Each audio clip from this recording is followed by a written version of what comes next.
오늘은 우리 김현주 선교사님 하나님께서 행하신 선교지에서 행하신 일들을 우리가 선교 보고 말씀을 전하겠습니다. 여러분들이 이제 주야로 기도해 주시고 또 이제 헌금으로 보내주시고 함께 동참해 주셔서 하나님의 행하신 놀라운 일들이 있습니다. 먼저 영상을 보시고 선교사님 나오셔서 선교 보고 말씀을 전해 주시겠습니다.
네, 대림평화교회가 빠르게 부흥할 줄 믿습니다. 비디오가 이렇게 빠르게 돌아가는 일이 읽기도 너무 눈이 아프셨을 것 같은데 2배속으로 틀어주셨습니다. 네, 그래서 제가 또 주의 사랑을 더 나눌 시간이 한 2분 정도 더 늘어난 것 같습니다. 네, 네, 언제나 오면 네, 너무 좋고 네, 또 너무 좋은 만큼 또 눈물도 나고 네 제가 여기 교회에 1998년도에 네 왔습니다. 시댁 같았죠. 왜냐하면 다 저희 남편 편이었으니까. 그래서 여기에 계신 권사님들 중에 혹시나 김종우 선교사를 내 사위를 삼아야지 했는데 이제 끄떡이시는 권사님 계십니다. 그런데 어디서 이렇게 데리고 와서 제가 괜한 미움을 사실은 좀 받았습니다. 네, 제가 또 이상한 소문도 돌았습니다. 제가 우리 남편을 엄청 쫓아다녔다는 거짓말입니다. 저희 남편이 저를 엄청 쫓아다녔습니다. 그렇게 시댁 같은 네, 그런 곳이 세월이 지나면서 친정 같은 네, 곳으로 변하게 되었고 또 제가 올 때마다 그냥 다른 교회 갈 때도 성도님들이 손을 잡으시고 선교사님 건강하셔야 합니다. 네, 뭐 선교사님 대단하십니다. 그렇게 말하지만 제가 어디에서도 들을 수 없는 더 따뜻한 격려가 대림평화교회 권사님들, 집사님들에게는 있습니다. 그냥 손만 잡아주셔도 이제 사역 좀 그만 늙히세요. 다른 교회 가면 선교사님 정말 대단하십니다. 예, 어떻게 그렇게 하십니까? 라고 하는데 대림평화교회 오면 천천히 하세요. 건강해야지요. 예. 그게 정말 가족이 해줄 수 있는 말인 것 같습니다. 가족이 아닌 다른 사람이 볼 때는 멋지게 용감하게 하는 것이 자랑스러워 보일지 모르지만 가족이 볼 때는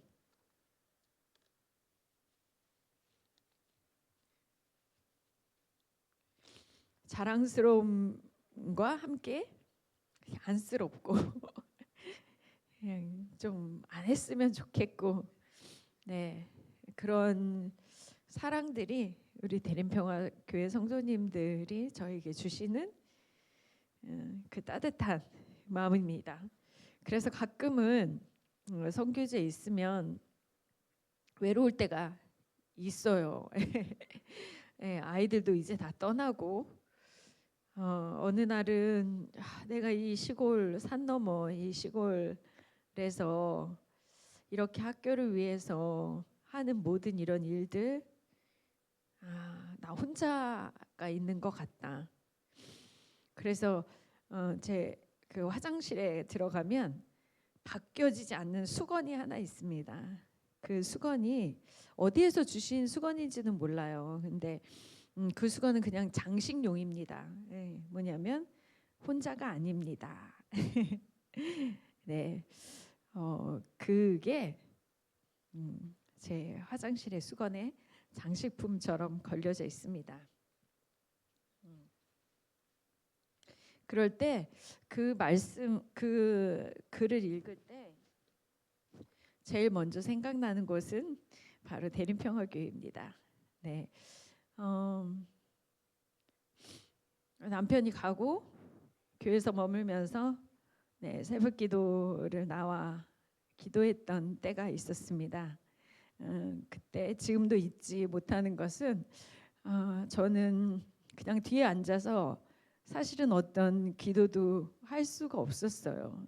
말도 안 나오고 또 사실은 하나님 원망스럽웠고 이해할 수 없었고, 또 한편으로는 내가 무슨 죄를 이렇게 큰 죄를 졌길래 하나님이 나를 그 먼 곳에서 혼자 두셨을까?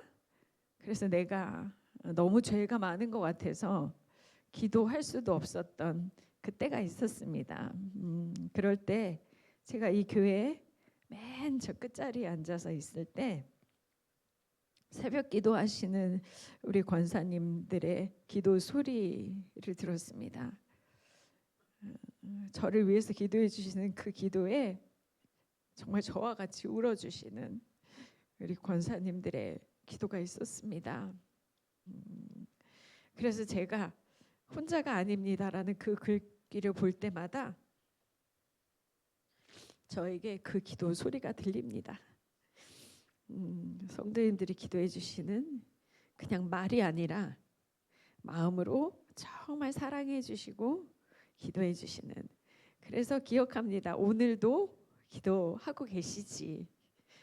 우리 가족들이 이 시댁에서 친정이 된 우리 모두 친정, 제가 왔을 때 20대 때 왔잖아요. 지금 이제 50대가 됐고 이제는 다 언니들이고 큰 언니들, 큰 오빠들 같고 또 동생들 같은, 네, 우리 정말 가족 같은 우리 대림평화교회가 있어서 제가 정말 얼마나 감사하고, 또 우리 목사님 오셔서 정말 교회의 수고를 아끼시지 않고 다시 일으켜 세우시는 또 우리 목사님 사모님께 늘 너무나 우리 친정을 든든하게 지켜주시는 네, 두 분께 제가 자주 사실은 이렇게 표현하지 못하지만 너무나 감사드리고, 네, 우리 교회 모든 성도님들에게 제가 빚지고 살아가고 있습니다. 그래서 너무 감사합니다. 예.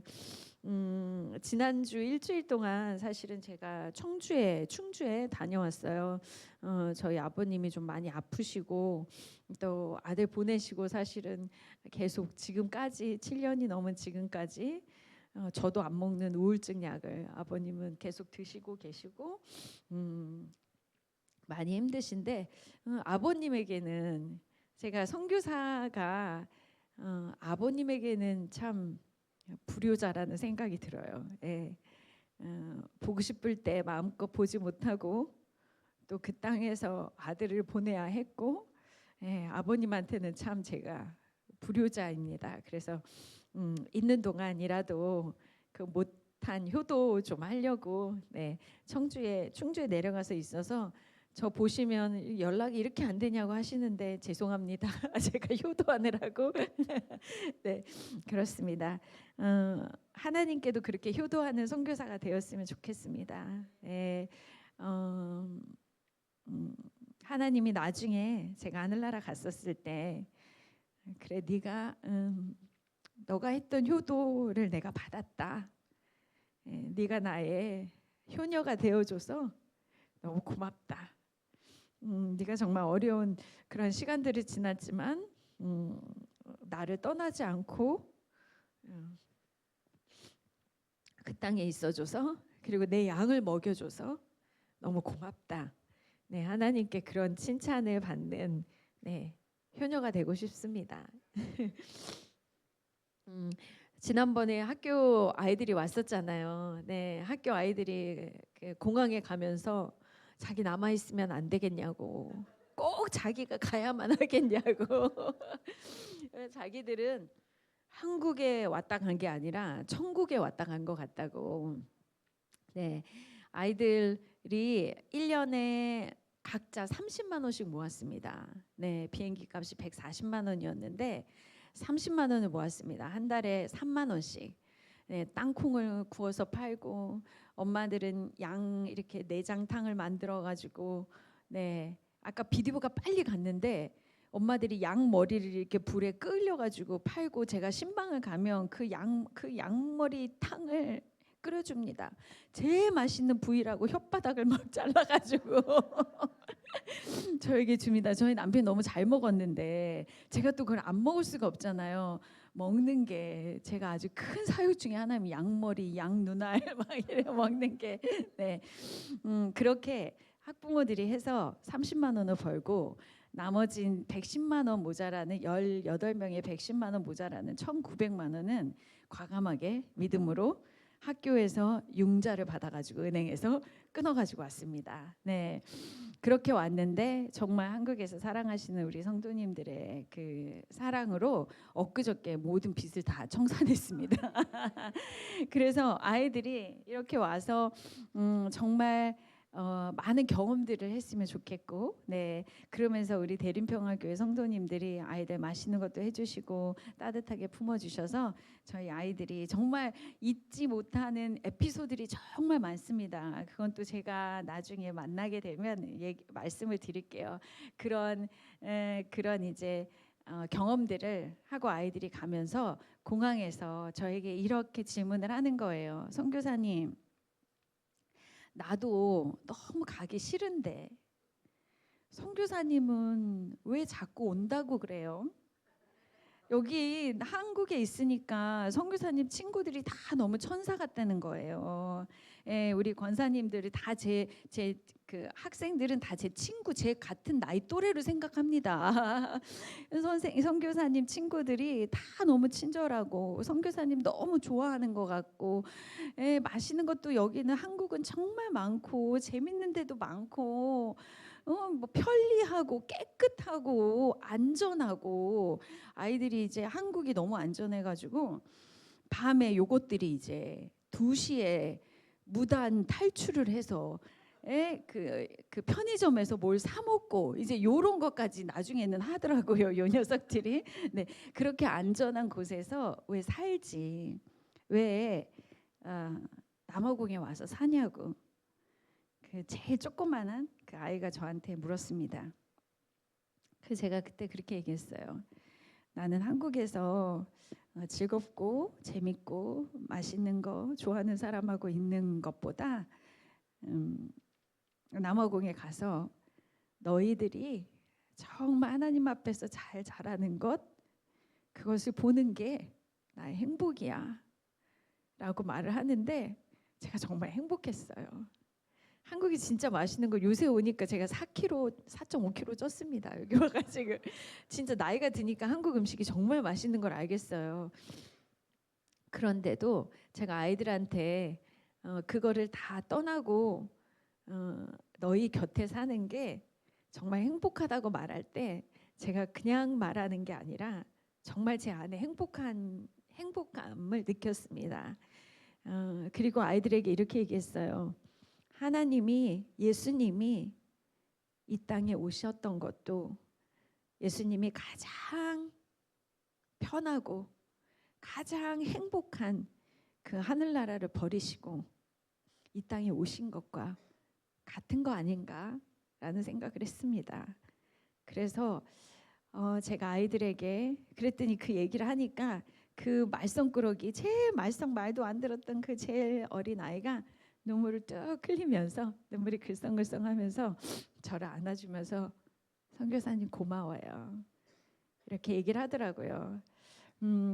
아이들이 하나하나씩 그 어렵고 가난하고 우리 여기 네팔 선교사님 계시지만 네팔 선교사님 네팔 지역이나 선교지들이 그렇듯이 정말 가난한 아이들이 꿈을 꾸지 못하고 가난한 아이들이 미래가 없는데 학교에 다님으로 또 복음을 들음으로 학교에 있는 모슬렘 아이도 세례는 못 받았어요. 부모님의 부모님이 허락을 안 해주셔서. 그런데 모슬렘 아이들도 그 아이들 마음에 복음의 씨앗이 들어가기 시작했고 자기가 학교를 졸업하고 성인이 되어서 이 부모님 곁을 떠날 때 자기가 교회를 다니고 싶다고 이렇게 이야기하고 아이들이 세례를 받고 있습니다. 예수님이 저는 정말 지난 7년 이제 벌써 7년이 됐어요. 언제 시간이 이렇게 갔는지 모르겠는데 7년 동안 하나님이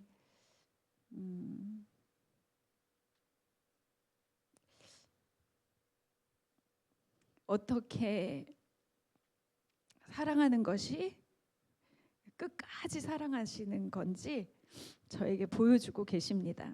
그냥 말로만 내가 너를 사랑한다 그러시지 않으시고 매 순간순간 내가 너를 정말 끝까지 사랑한다.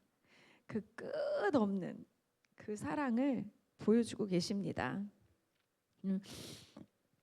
제가 정말 지난번에도 나눴는지 모르겠지만 온전한 그 물동이로 하나님께 사용받고 싶었어요. 무슨 얘기냐면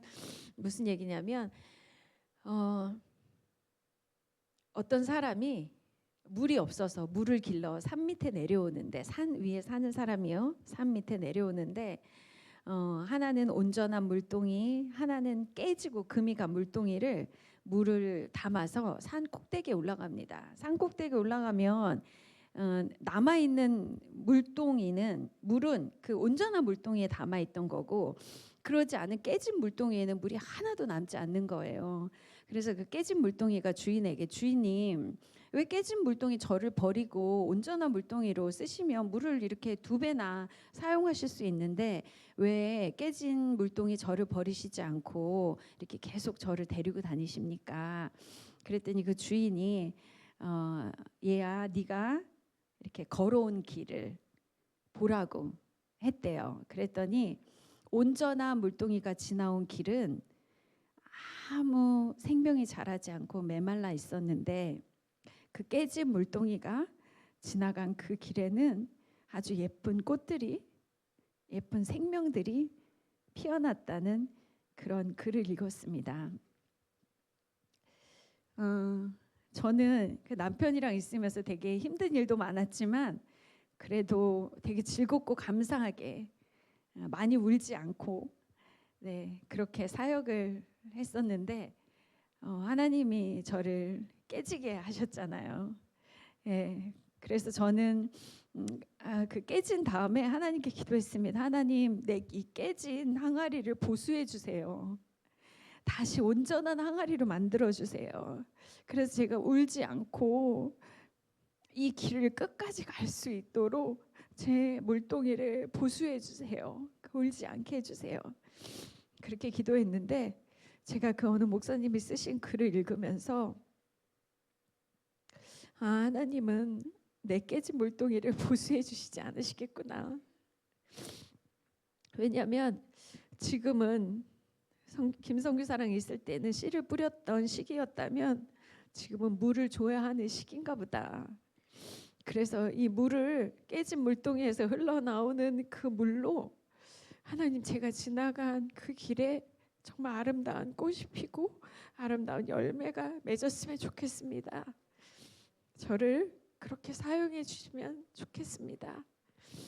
그래서 이제는 보수해 달라고 기도하지 않습니다. 그리고 하나님, 제가 울면서라도 끝까지 갈 수 있게 해주시고, 깨진 물동인 저를 버리시지 않으시고 하나님이 끝까지 사용하시기를 원하시는, 그래서 그 땅에 생명이 자라고 그 땅에 아이들이 자라고 소망이 자라는, 그 생명이 자라는 거를 보게 하시는 그 하나님을 경험하고 있습니다. 그래서 때로는 저희 남편이 가엾다는 생각을 좀 할 때가 있어요. 참, 우리 김종호 선교사는 맨날 그 닫힌 문에서 문만 두드리고 열어주세요, 열어주세요. 맨날 씨앗만 심고 그 열매들을 보지 못했다면, 저는 울지만 그 많은 열매들을 하나님이 보여주고 계십니다. 제가 처음에 남편이 가고 나서 다시 그 자리에 머물러야지라고 생각했을 때는 그냥 떠밀리는 것 같은 마음이 들었어요. 어떤 분은 다시 돌아오라고 말했지만 돌아갈 수도 없고 있기는 너무 힘들고, 그래 내가 선교사로 살기로 결심했으니까 할 수 없이 있어야지. 솔직히 이런 마음이 저 안에 있었습니다. 할 수 없이 있어야지. 제가 가끔 교회를 가다 보면 어떤 분이 제가 뭐 선교부장 안 하려고 했는데 할 수 없이 하게 됐습니다. 떠밀려서 하게 됐습니다. 제가 뭐 여성교회 회장 안 하려고 했는데 할 수 없이 하게 됐습니다. 이렇게 할 수 없이. 그런데 하나님은 결코 할 수 없이 하게 하시지 않더라고요. 하나님이 할 수 있게, 사명은 떠밀려 가면서 하지 않고 할 수 있게 하나님이 그렇게 해주셨습니다.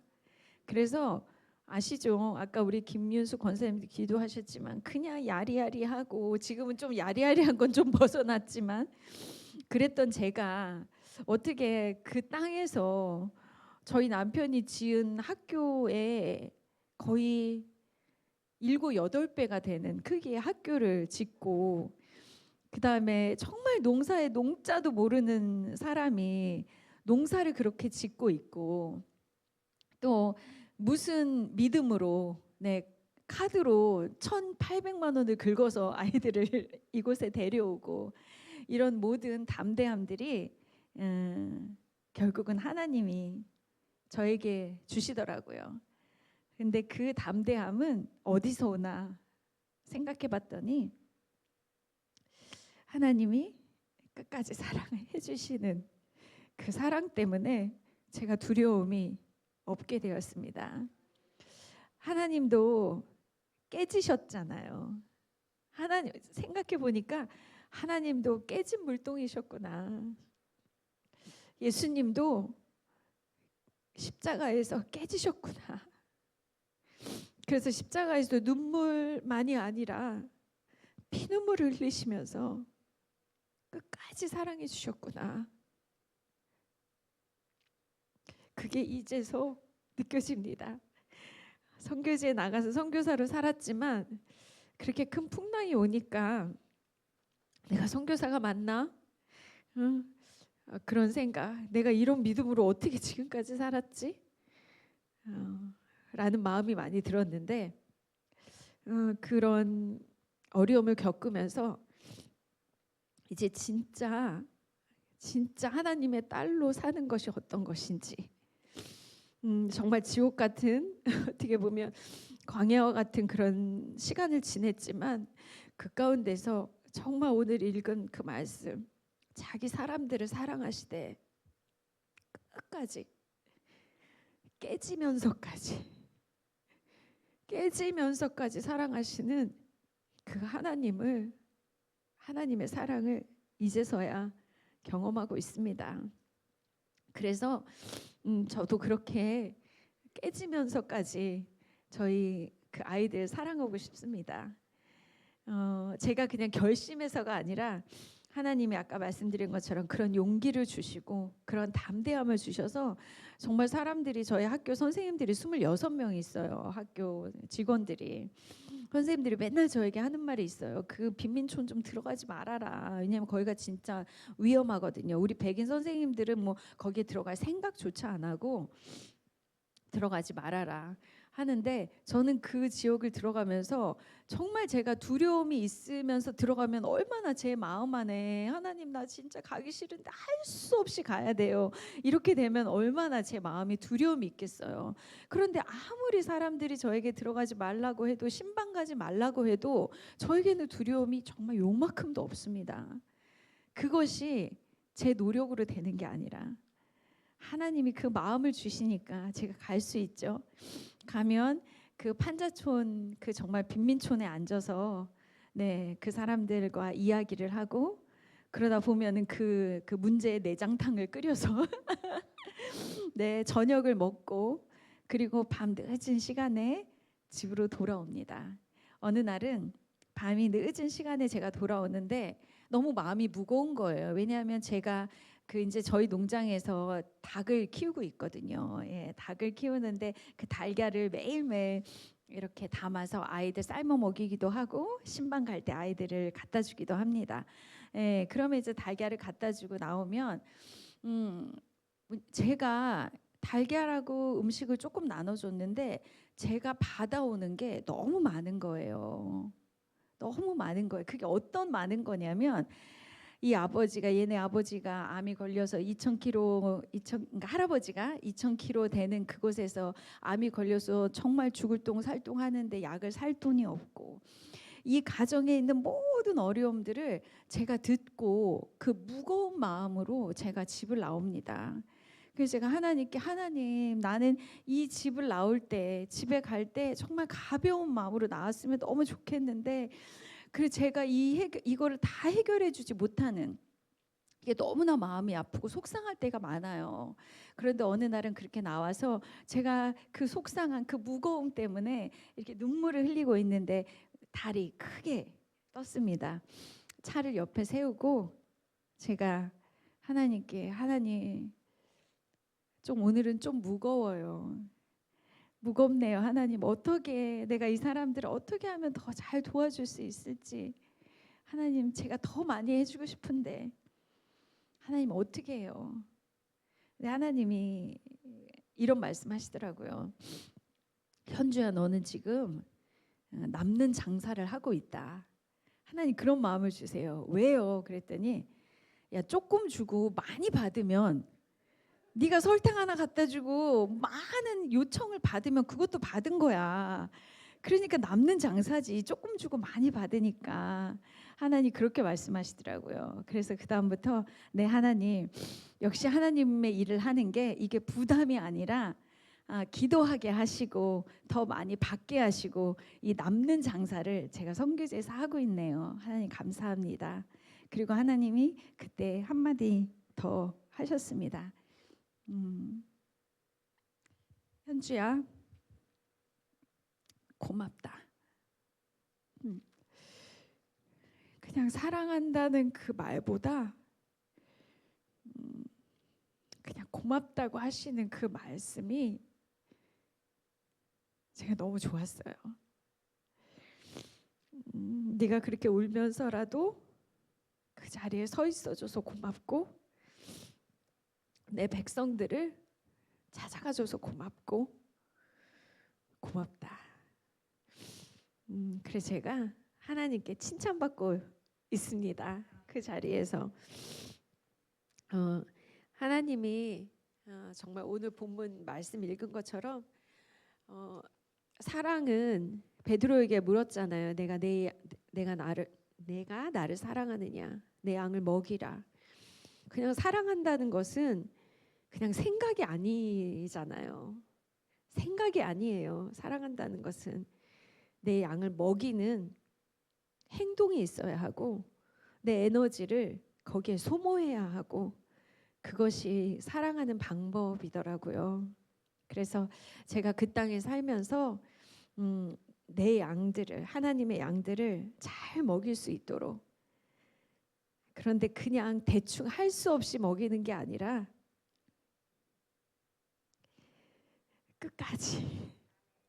끝까지 기꺼이 깨지면서까지도 그 양들을 잘 먹일 수 있도록 그렇게 기도해 주시고, 제가 농사를 지다 보니까 씨앗도 되게 굉장히 중요하지만 하나 그 아는 지혜가 생겼어요. 거름이 정말 중요하구나. 많은 사람들은 김종훈 선교사에게 한 알의 밀알이 떨어졌다, 복음의 씨앗이다라고 말을 하기도 해요. 그런데 저는 아이들이 복음의 씨앗이라고 생각합니다. 우리 아이들이, 그 아이들이 잘 자라서 열매를 맺을 것을 믿습니다. 그래서 저는 그 땅에서 걸음으로 살아가고 싶습니다. 걸음이 좋아야 열매가 잘 맺히잖아요. 제가 좋은 걸음으로 우리 아이들이 잘 열매 맺을 수 있도록, 그것은 눈물 흘리는 것밖에 없더라고요. 내가 좋은 걸음이 되는 건 그 아이들을 위해서 눈물 흘리는 것. 여러분이 누군가를 사랑할 때 좋은 걸음이, 그 사람에게 좋은 걸음이 되어줬으면 좋겠다는 생각이 듭니다. 내가 저 사람이 잘 열매 맺도록 내가 저 사람에게 좋은 걸음이 되어줘야지. 그래서 제가 그 땅에서 하나님이 원하시는 그 좋은 걸음이 되도록 새벽마다, 예배 때마다 그렇게 기도해 주시기 바랍니다. 끝까지 사랑하신 그 예수님의 사랑이 우리 사랑하는 대림병화교회 성도님들 각자와 또 이 교회 안에 날마다 이 사랑이 흘러넘치기를 간절히 기도합니다. 네, 기도하겠습니다.